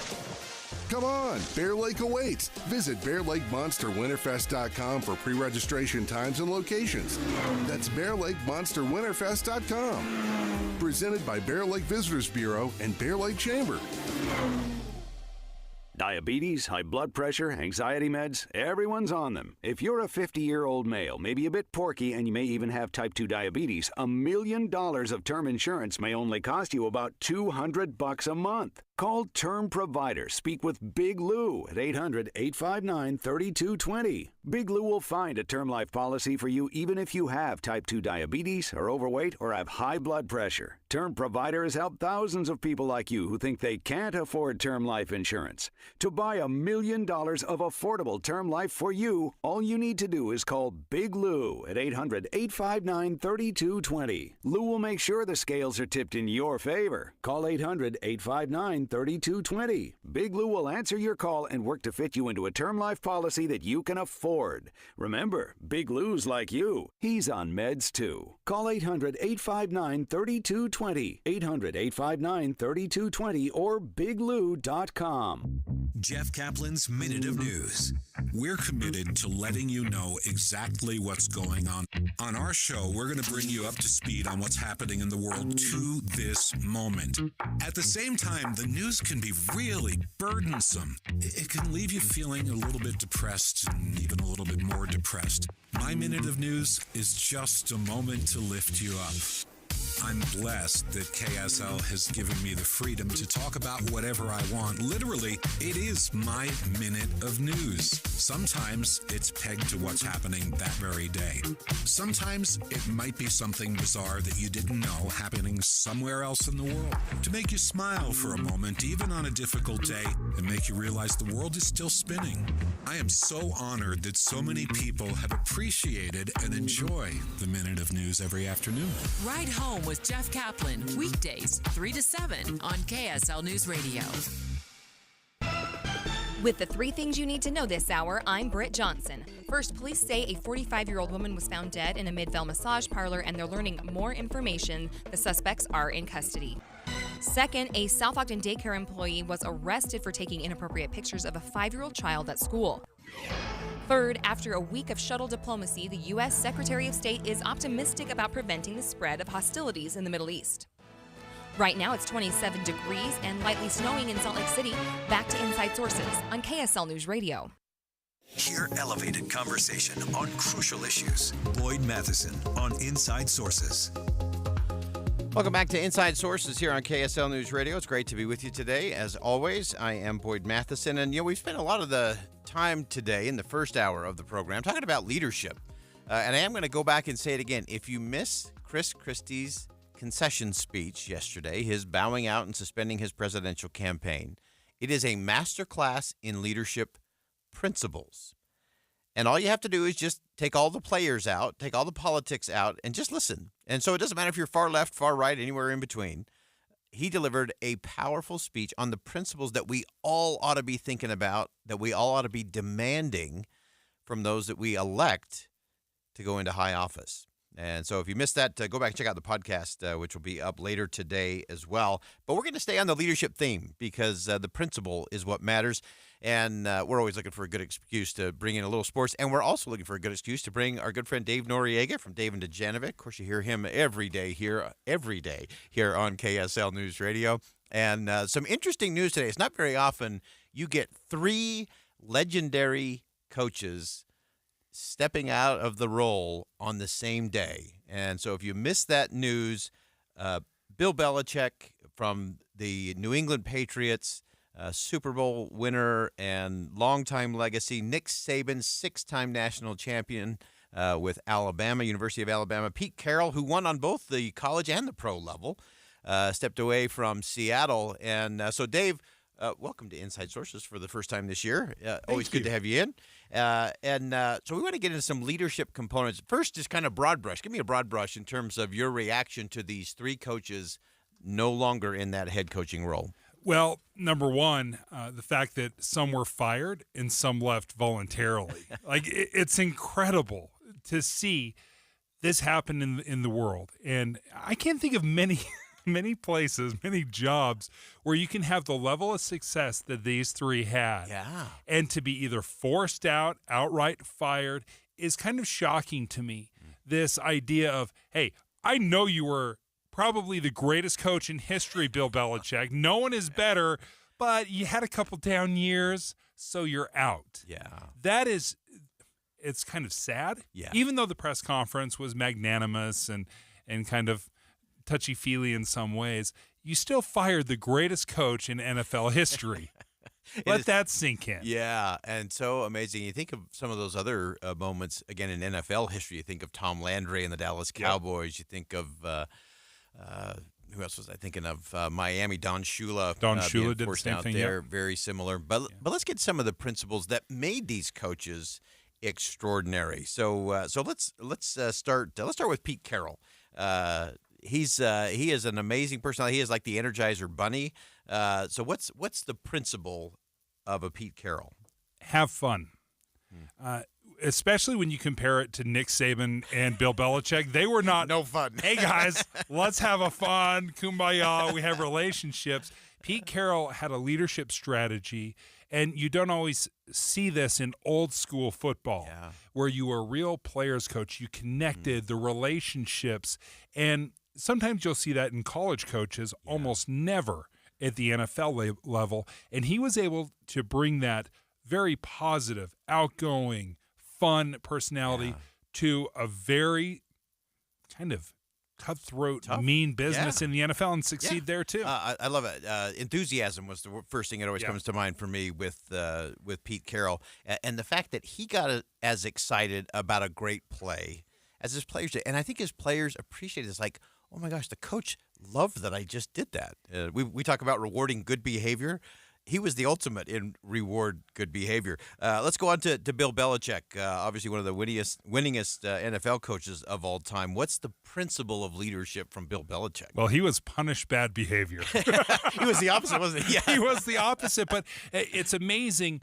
When you punish bad behavior, you can do it in a way that doesn't alienate and doesn't ruin a relationship. And I think sometimes we think that any kind of criticism is coming right at us, personal, it's an attack. And somehow, and Bill was harsh, there are so many players that have played for him, that love him. You will see after they've won Super Bowls, they're hugging and he's saying, I love you. It was really emotional. But an accountability and a harshness that many people would describe can still be successful if they know you care. That's right. And if there's that level of trust. So the thing that I loved about Bill Belichick is that he trusted his players so much that he would tell them the truth. And when they made a mistake, he would hold them accountable because he trusted them. So he wasn't kid gloves. It wasn't kumbaya. It wasn't all of that all the time. And so much of what we see in sports, everybody gets a trophy. He knew only one team gets to hoist the NFL Lombardi trophy at the end of the year. And he trusted his players enough to tell them the hard things. And going back to how much those players loved him is because they became better because he trusted them enough to tell them the truth with what they needed to improve or what they needed to do different. And it didn't matter if you were Tom Brady and the best of the best, or if you were that no-name offensive lineman who was also critical to winning the game. I had a friend that played for Bill Belichick, kind of in the preseason, ended up getting cut. And he said he was such an intimidating force. And when you have so much success, but nevertheless, he took a moment. He had gotten injured. He came over and he talked to him one-on-one. And it meant so much. So even the guy that is trying to fight for the team, Bill Belichick, came over, spoke to him specifically. Yeah. And that, I think great leaders do that. Yeah, no question. All right, let's get to Nick Saban, Alabama. I think we had one person on the text line that said Satan has retired. It's one of those, if you love Alabama, you are all in. If you are not an Alabama fan in the SEC, Nick Saban was something else. But give us a word or a principle off of Nick Saban. One of the greatest college coaches of all time, you don't always succeed. And that can be okay. Nick Saban was an incredible college coach. He moves over to the NFL with the Miami Dolphins, and he fails. Didn't work. Yeah. It does not work. His personality, his style. He was so demanding, used to basically setting the marching orders and have the college kids just march in lockstep. Yeah. But when he goes into the NFL, it backfires. It doesn't work. So he returns to Alabama and has the most success he's ever had. So I think the lesson I learned there is, just because you don't fit in one place doesn't mean you don't fit in any place. Yeah, yeah. And even though he'd had success before, nothing like Alabama. Yeah. And I thought it was interesting, too, because, and I love that you raised that, Dave, because so often we kind of look at the Peter principle and people, rise up and then they get to that level of incompetence and then they get stuck and they stay there. Of course, in coaching, you don't get to stay there. But he could have gone into broadcasting. He could have retired. I mean, he'd already won a national championship. He had plenty of success at LSU before he went to Alabama. But he went back and said, look, this is who I am. This is how I do it, and we can be really successful. And he built that culture and restored a culture in Alabama who had suffered for a number of years after having some success and history there. But he came back and he really built that culture from scratch. That really taught his players, you come here not because of what we're going to give you. You're going to get a good education. You get to wear that big A on your chest. But it's also about what you give back. And he was very deliberate, very specific of, hey, you're not here just to get things as a player and as a student and opportunities for your future. You're also here to give something to this culture and this institution. I respected so much that he was willing to be happy where he was. Yeah. He had many opportunities over the last several years to go back. Yeah. Let me redeem my reputation in the NFL. But he said, you know what? I found a perfect spot for me. The grass isn't always greener. And the run, he starts off in 2007 until today with Alabama. Fantastic. Great insight, as always, Dave. Always good to get a sports conversation on this show and some great leadership principles in the process. And we're going to continue the leadership conversation, of course, as it relates to the run for the presidency of the United States. A lot in an election year, some important things in our community as well. Stick around. More Inside Sources coming up next.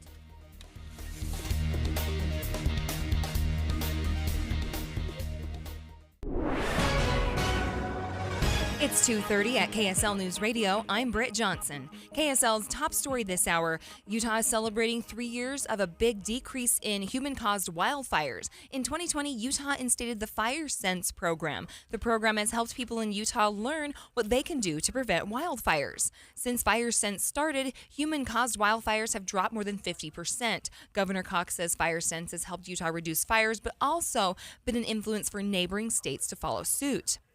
Once again, donations for blood say there's a shortage. But is it true? KSL News Radio's Eric Cabrera finds out. I talked to Deb Jordan at ARUP Blood Services and asked what it means when they say it's critical. So it's critical in the fact that our hospitals here in Utah, specifically University of Utah Hospital and Huntsman, see the most critical patients. Jordan gave me a real-world example of how a winter day like yesterday can compound the issue. If a donor doesn't come in because of the weather, there's still an ambulance going into that ER that day that has a patient in it that needs blood. So it's more of a balance of there's probably a little bit more accidents during the heavy weather, and we're just trying to keep up with the hospital. ARUP Blood Services is open 7 days a week and urges those who can donate to help. Eric Cabrera, KSL News Radio.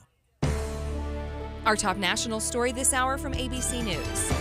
The case against an Ohio woman accused of mishandling fetal remains after a miscarriage has been closed and the woman cleared of all charges. ABC's Ann Flaherty has more. A grand jury on Thursday decided not to indict Brittany Watts, the 34-year-old Ohio woman who was charged with mishandling fetal remains following a miscarriage.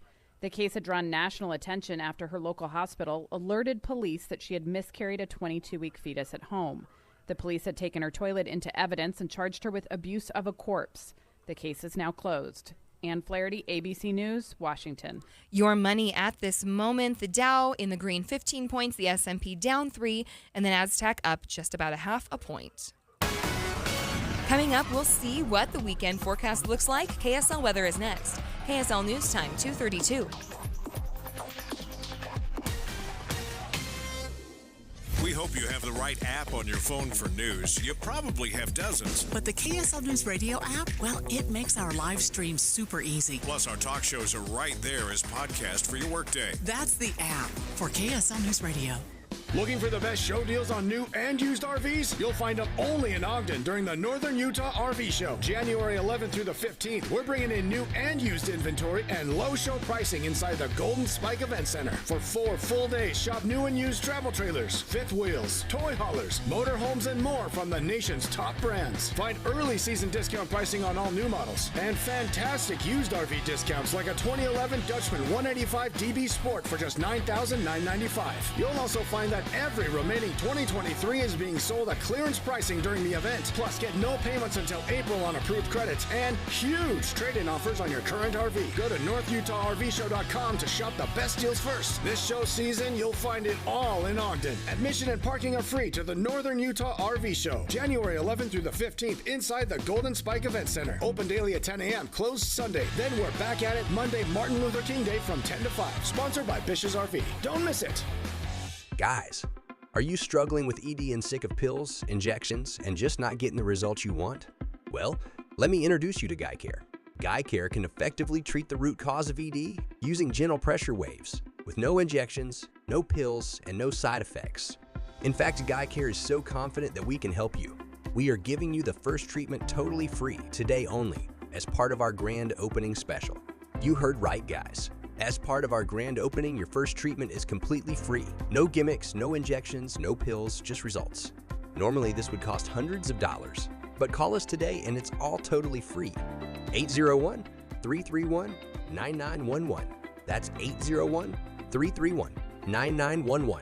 Put a stop to your ED by treating the root cause of the problem and get your love life back.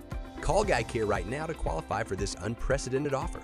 801-331-9911. Because your high-performance health matters.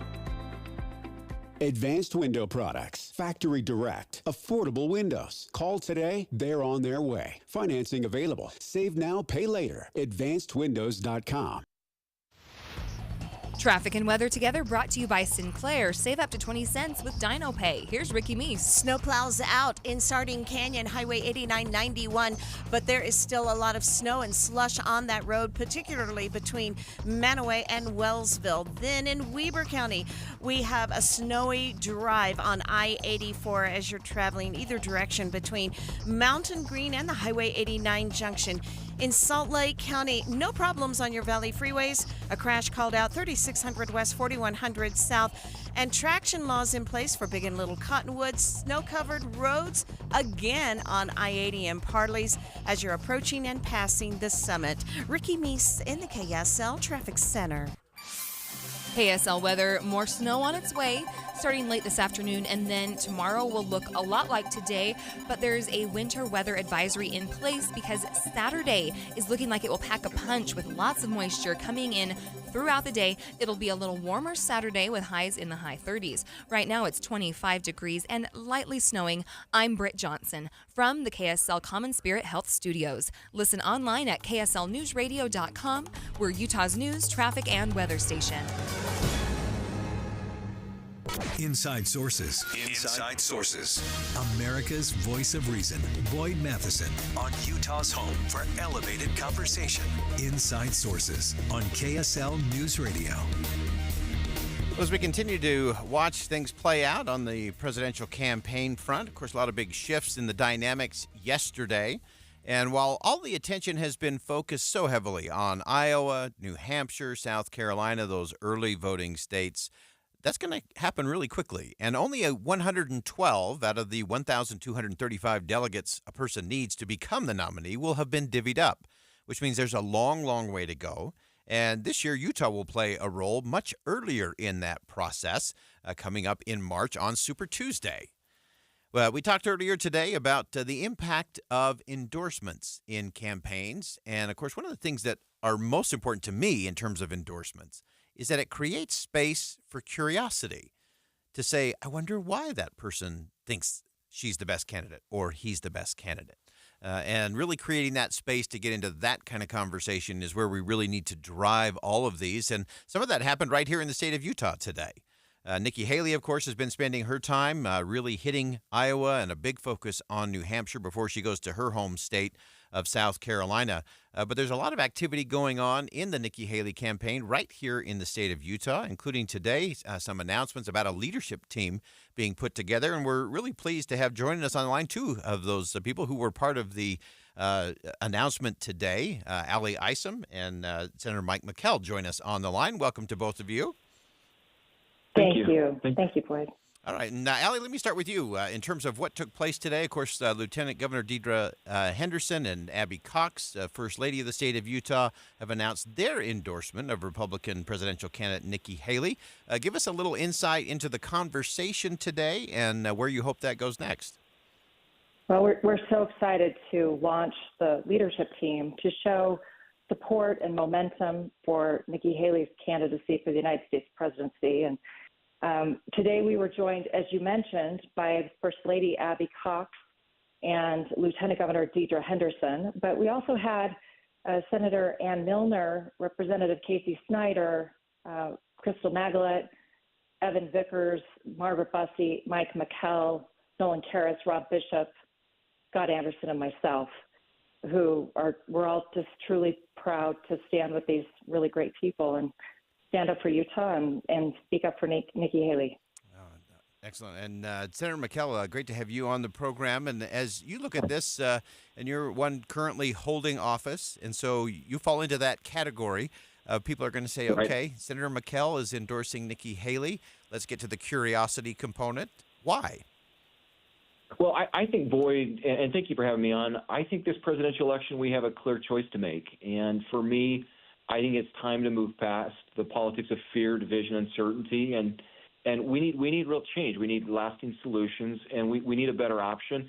And for me, I'm a Republican. I want to defeat President Biden. I want to see a Republican in the White House. I think Nikki Haley is the strongest candidate to do that. And Ali, as you look at the field and you know your way around politics, both in this state and on the national level, give us your sense in terms of what is it that you see in Nikki Haley that you hope Utah voters will start to maybe pay a little more attention to? You know, she's not only the only candidate in a head-to-head that beats President Biden, but I think she is absolutely the most qualified candidate because of her experience as a governor and as a UN ambassador on behalf of our nation.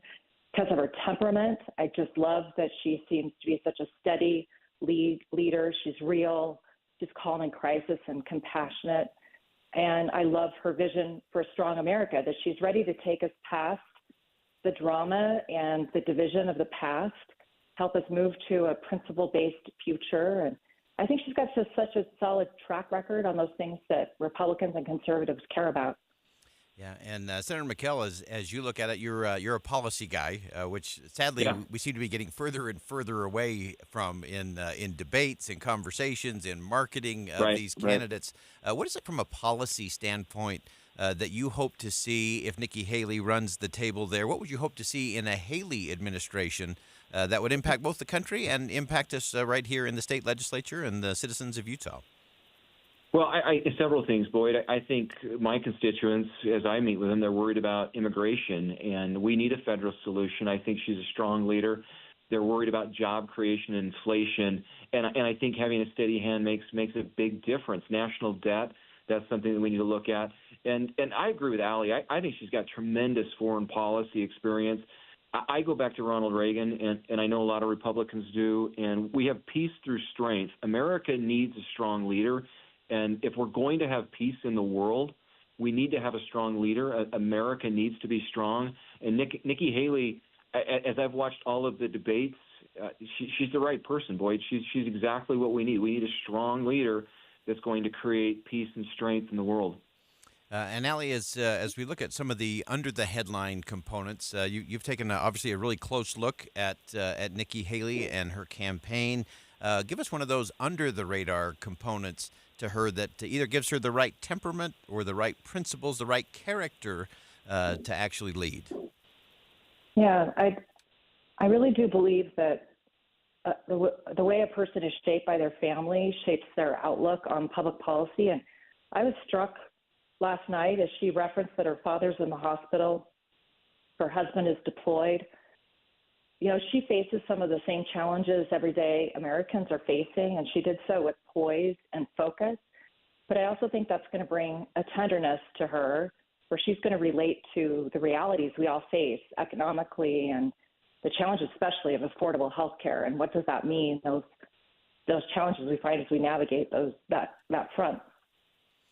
And then finally, Senator McKell, as you look at it, I've been going back to Christie's speech yesterday, which I think was the best speech he's ever delivered. And if you take just the politics and the players out of it, it really was a message on character.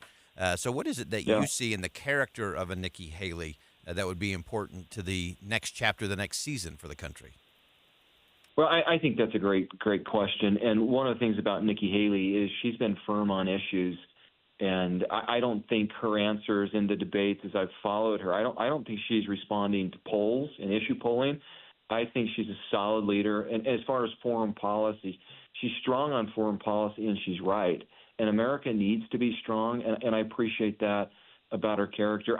Look, I'm excited by Nikki Haley, and I think she'd be fantastic for this country. It's who we need right now. All right. Again, that announcement took place today alongside Utah Lieutenant Governor Deidre Henderson, First Lady Abby Cox, and a host of other leaders from the legislature, from the business community, announcing a leadership team for Nikki Haley and her run for the presidency, organized right here in the Beehive State. Allie and Senator McKell, thanks so much for joining us today. Thank you. Thank you for having us, Boyd. We're excited. All right. And again, lots to come. And again, Utah's going to play an interesting role because we've moved things up. Things that happen on caucus night are going to matter there on March the 5th.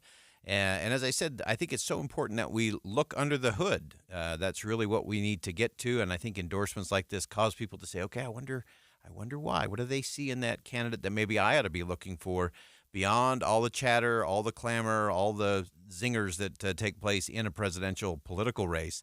And so I think that's the conversation we need to get to. So whether you're for Nikki Haley or one of the other candidates, Ron DeSantis, former President Trump, it's all about getting back to where we started the program today. And that is, what is the character?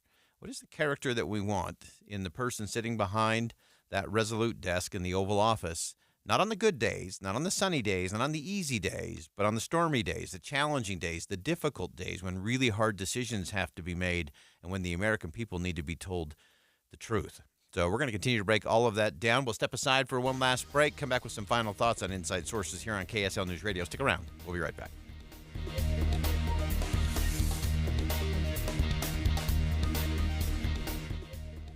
We asked for it. We need a healthy snowpack to fill our reservoirs. Now we're getting it. The plows have gone through here, but it is definitely still slick. Emergency traffic. Icy conditions on the road, even with the plows throwing down some salt. Well over a foot of snow for the Wasatch Front total. Now that we're finally seeing snow in the valleys, you should know KSL is ready. Get updates with traffic and weather together every 10 minutes on the 9s and emergency traffic at a moment's notice. We have you covered at KSL News Radio.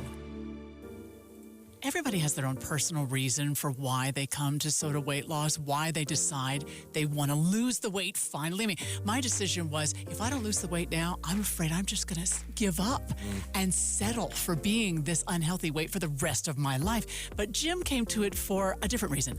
My decision was personal from the standpoint of, I have the family history of family members being obese, and I did not want that. And I figured now would be a good time that I could take control of something. Take control of something. Yeah, and let me tell you why it's also a good time to do it right now, because you could win a full year of Soda's amazing program and a $2,000 wardrobe makeover in Soda's Shape Up Showdown. Here's all you have to do. Just email shapeup@sodaweightloss.com. SodaWeightLoss.com. That's SOTA weightloss.com. You know what they say, Amanda? Soda Weight Loss is state of the art. Derek Overstreet, founder of the New Millennium Group. We're a financial planning firm. Listen, we're fiduciaries. We have advisors standing by right now to take your call. That's 888-999-6370. 888-999-6370. The reason you're going to want to call is we're going to help you retire 3 to 5 years before you thought possible. Now, imagine how that would be if you could actually retire 3 to 5 years sooner than your plan was. The way we do this is by putting together a step-by-step plan, taking into consideration any rental properties that you have, any pension income that you have, your Social Security. Listen, we put that all together for you in writing. It will allow us to build your income based on inflation. Inflation has been rapidly rising. You and I both need a plan that whatever we start out our income at, in 5 or 10 years, we're going to need 40% more income. So if you're one of those people listening and you'd like a plan in writing, give us a call at 888-999-6370. That's 888-999-6370, or go to utahsfinancialplanner.com. They say it takes 10,000 hours to become an expert. You may not have that kind of time for weatherization, energy efficiency, and appliance rebates, but we do. Dominion Energy's ThermWise program has experts who know where and how to save money. They help homeowners and businesses find simple ways to conserve natural gas and rebates through upgrades that may help to save even more. We put our energy into helping you conserve it, so you can spend your 10,000 hours becoming an expert in what matters to you. Start with a home energy plan at thermwise.com. Social Security is with you through life's journey from birth to retirement. As your life changes year to year, so do your needs. For over 80 years, Social Security has helped to meet your needs and is committed to improving access to the services that make a difference in your life. Today, you can verify your earnings, estimate your future benefits, apply for retirement, manage your benefits, and even change your address, all from the comfort of your home. Social Security's online services help put you in control with secure access to your information anytime, anywhere, allowing you to spend more time with family, friends, or simply just enjoying the day. Social Security, securing today and tomorrow. See what you can do online at socialsecurity.gov. Produced at U.S. taxpayer expense. This is it. The best year of your life starts right here with Soda Weight Loss. I am ready for this. It's Soda's Shape Up Showdown, where you could win a full year of Soda's amazing program and a $2,000 wardrobe makeover. Oh, yeah. Because with Soda, you will let go of the weight and keep it off for good. Soda is the #1 weight loss program in America for client satisfaction and results, and we have the proof at sodaweightloss.com. 2024 is going to be my year. What are you waiting for? If you've tried other diets and the weight just comes back, get real results with Soda Weight Loss. Enter to win a year's free program and a $2,000 makeover right now. Email shapeup@sodaweightloss.com. That's shapeup@sodaweightloss.com. Some restrictions apply. See store for details. Don't wait. Enter to win the Shape Up Showdown now by emailing shapeup@sodaweightloss.com. Looking for the best show deals on new and used RVs? You'll find them only in Ogden during the Northern Utah RV Show, January 11th through the 15th. We're bringing in new and used inventory and low show pricing inside the Golden Spike Event Center. For 4 full days, shop new and used travel trailers, fifth wheels, toy haulers, motorhomes, and more from the nation's top brands. Find early season discount pricing on all new models and fantastic used RV discounts like a 2011 Dutchman 185 DB Sport for just $9,995. You'll also find that every remaining 2023 is being sold at clearance pricing during the event. Plus, get no payments until April on approved credits and huge trade-in offers on your current RV. Go to NorthUtahRVShow.com to shop the best deals first. This show season, you'll find it all in Ogden. Admission and parking are free to the Northern Utah RV Show, January 11th through the 15th inside the Golden Spike Event Center. Open daily at 10 a.m., closed Sunday. Then we're back at it Monday, Martin Luther King Day from 10 to 5. Sponsored by Bish's RV. Don't miss it. Are you one of those people? You know, self-driven, confident, love sales and understanding marketing. Would you like to work with a variety of businesses, large and small, helping them succeed? Do you want to actually make the kind of money you know you should make? Are you looking for a career with an opportunity to grow? Well, we're looking for those people. Bonneville Salt Lake Media Group is looking for account executives from a variety of backgrounds and experience levels to connect with high-potential business opportunities for digital marketing. KSL Podcasts, KSL News Radio, 103.5 The Era, FM 100.3, and 97.5 The KSL Sports Zone. It's advertising sales that will change your world. Not to mention the world-class list of benefits we're famous for. You'll work in person and remotely in a dynamic team culture with opportunities to reach audiences both locally and globally. If this is the kind of work that interests you, text careers to 57500. That's careers to 57500. Text careers to 57500. Introducing Yes Heating, Air Conditioning, Plumbing, and Electric. We're bringing all of Utah's favorite HVAC, plumbing, and electrical brands under one roof. Whether it's a small clog or a larger mainline sewer drain issue, the experienced technicians at Yes are ready to solve all of your drain problems. Take advantage of our 83 or It's Free mainline drain clearing special. Feel secure knowing the trusted professionals at Yes guarantee that if we can't clear it, you don't pay for it. Visit theyesmancan.com for details, terms, and conditions. With the 3 things you need to know this hour, I'm Britt Johnson. First, Utah is celebrating 3 years of a big decrease in human-caused wildfires. Second, the American Red Cross says the blood shortage is at critical levels. They say times like these, many people don't go to their donation appointments because of the snow. Third, the case against an Ohio woman accused of mishandling fetal remains after a miscarriage has been closed and the woman cleared of all charges. Right now, it's 25 degrees and lightly snowy in Salt Lake City. Back to Inside Sources on KSL News Radio. Hear elevated conversation on crucial issues. Boyd Matheson on Inside Sources. Welcome back to Inside Sources here on KSL News Radio. It's great to be with you today. As always, I am Boyd Matheson. As we wrap up the program today, again, if you missed Chris Christie's concession speech yesterday, you just need to go listen to it. And I don't care what your feelings are about him. It's an important conversation. It was a call to character. And he admitted his own mistakes. He admitted where ambition got in the way of good decision making. And where we got to get back to this idea that character counts. And that we can have a different kind of conversation. And as I was listening to that, and I actually went back yesterday, so I listened to the speech as he delivered it. I got home last night. I listened to portions of the Republican debate, turned that off partway through, went back and listened to Chris Christie's speech again because it was that good. And not that I think he was the right guy to be the president or that he had a path to become the nominee, but he spoke the truth. And often in those very raw and real moments of concession, when you're experiencing a big failure in front of the entire nation and the world, sometimes you get to the essence of things. And so as I listened to Chris Christie, I actually reflected to something I wrote a few years ago that was about the boss, the Pope, and a church in Lebanon. And while that sounds like a beginning of a nice, humorous story, it was actually something that I experienced. I watched it play out. It was actually during the Super Bowl a few years ago. And there was actually a commercial that was done. And the boss, Bruce Springsteen, was the start. And he was actually calling people to a church in Lebanon, Kansas. That's supposed to be the middle of the country.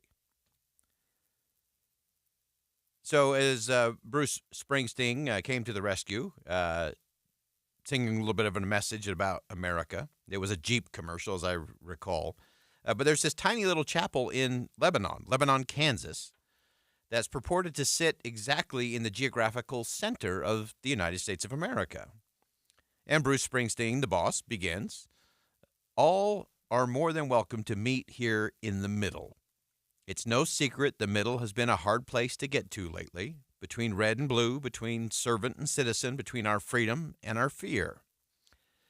He continues, "Now, fear has never been the best of who we are, and as for freedom, it's not the property of just the fortunate few. It belongs to all of us. Whoever you are, wherever you are, it's what connects us, and we need that connection. We need the middle." Now, this call from Bruce Springsteen in this Jeep commercial was not a call to the mediocre middle, nor was it some sort of national group hug moment or a kumbaya.